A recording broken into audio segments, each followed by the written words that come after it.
Okay, a bit of good news to end on tonight. As you know, that we have been following the story of the American teacher being held in a Russian prison camp since December. Sarah Krivanek, the forgotten American who was imprisoned after allegedly defending herself in a domestic altercation with her boyfriend in Russia. Krivanek is one of two known American women imprisoned in Russia. The other, of course, gets a lot more attention, which is why we keep doing this story, WNBA's Brittany Griner.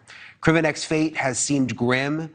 As time has gone on, there have been health issues, malnourishment, a fear that she may never be released, that she may never get out of there. Her friend, Anita Martinez, joins me tonight. Anita, you are an amazing friend. Thank you for being with us tonight. You have fought for her all along. Even when it felt like there was no hope, you've been there. And I'm so glad we have you tonight to tell us about, finally, a positive update. Tell us the latest. Well, she's coming home. It sounds like we've been notified that she's going to be released on November 7th. She'll be transported, prison transport from the prison back to Moscow, and from there taken to the airport. And so they're flying her to DC, and she will land in DC sometime on the 9th. I don't have details as far as her flight itinerary. I don't know exactly what time or when, but that's what we've been told. Incredible news. How did this happen? Because last time I talked to you on this show, everything was in such a dark place at that moment. How did things turn? Well, she served her sentence. She served her full sentence, and we didn't even know how she was going to get home, because we just were under the impression that, they were not going to deport her. They weren't going to pay for her to be deported. So they were going to transfer her once she was released on the 7th. They would have sent her to a holding facility until arrangements were made to bring her back. But apparently she got called in by the prison administration into the office, and she was told that her flight had been bought and paid for. Her situation in jail there at this work camp has just been awful, and now I'm hearing that there's even been bullying recently. What have you heard about that?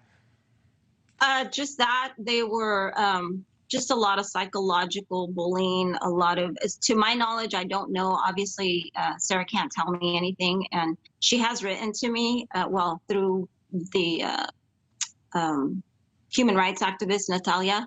She's been amazing, by the way. And Juliet from People magazine, if it wasn't for her, we would have never even found Sarah, because it was through Juliet Butler's contacts in Russia and just throughout that helped us find Sarah and get this ball rolling.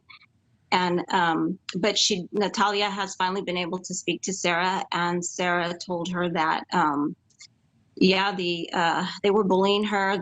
I don't know if there was any physical violence towards her, because from what I was told, they said that even the inmates there know that they're not supposed to touch an American, but I don't know.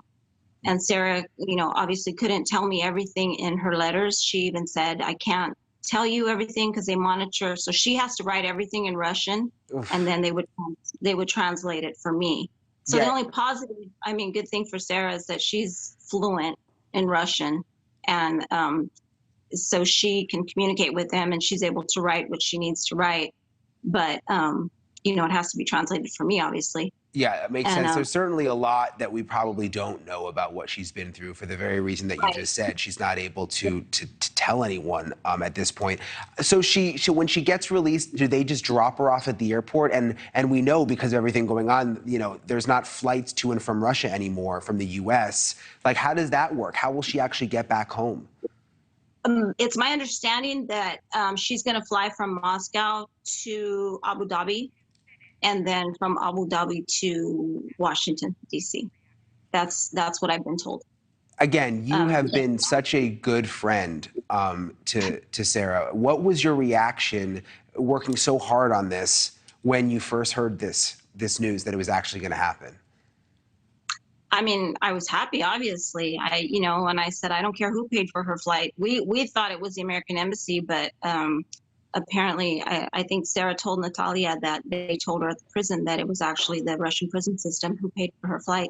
Was it really? Which is something, That's what she was told. Well, whether that's true or not, I don't know, but I don't care. I don't care who paid for it, as long as it's paid for and she gets to come home. Yeah, and I mean, remember the State Department and people who've been following the case really messed this up in the beginning, telling her to go to the airport, and that's when she got arrested. So in a way, I mean, hopefully the State Department's involved, but at the same time, it might be better if Russia just, gets her out of there at this point.